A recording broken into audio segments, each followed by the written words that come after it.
তো পারলাম, কিন্তু এখানে কি আমার ছানাগুলো ঠিকঠাকভাবে বেড়ে উঠতে পারবে? এদিকে চিন্তা হচ্ছে, যদি নিচ থেকে ডিমগুলো সাপে খেয়ে নেয় কি হবে তখন? কি হবে আমার ছানাদের? কিছুই তো বুঝতে পারছি না। এদিকে ডিমও পেরেছি, এখন তো ডিমে তা দিতে হবে, দেখি কি হয়। বেশ কিছুদিন পর বকটির ছানা হলো দুটি। আর এদিক দিয়ে মা বকটির অনেক চিন্তা তার দুটি ছানা নিয়ে। কি করে থাকবে এই জঙ্গলে? ছানা দুটি হয়েছিল বেশ নাদুস নুদুস। আর এদিক দিয়ে তার ছানাগুলো খুব কান্না করছিল খাবারের জন্য। বকটি তাদের প্রায়শই লুকিয়ে রাখতো, আর সে বাইরে পাহারা দিত। এভাবে রাত কেটে যায়, তারপরের দিন আবার বিকেল হয়ে যায়।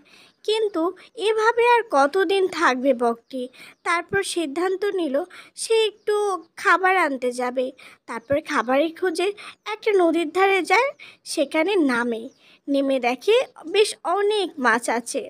তারপর সেখান থেকে সে কিছুটা মাছ খায়, সাথে বাচ্চাগুলোর জন্য কিছু মাছ নিয়ে যায়, যাতে বাচ্চাগুলো খেতে পারে।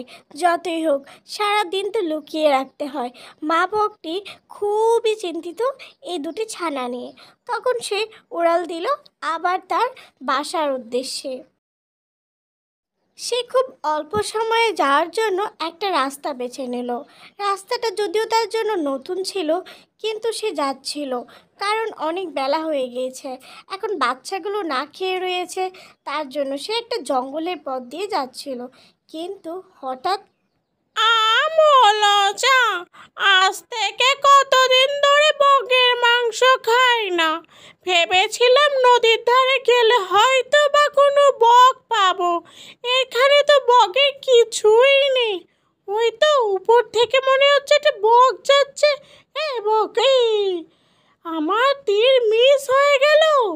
তীর মিস হয়েছে তো কি হয়েছে, আমি তোর পিছু পিছু উড়াল দিয়ে যাব, কিন্তু আমি তোকে খেয়েই ছাড়বো।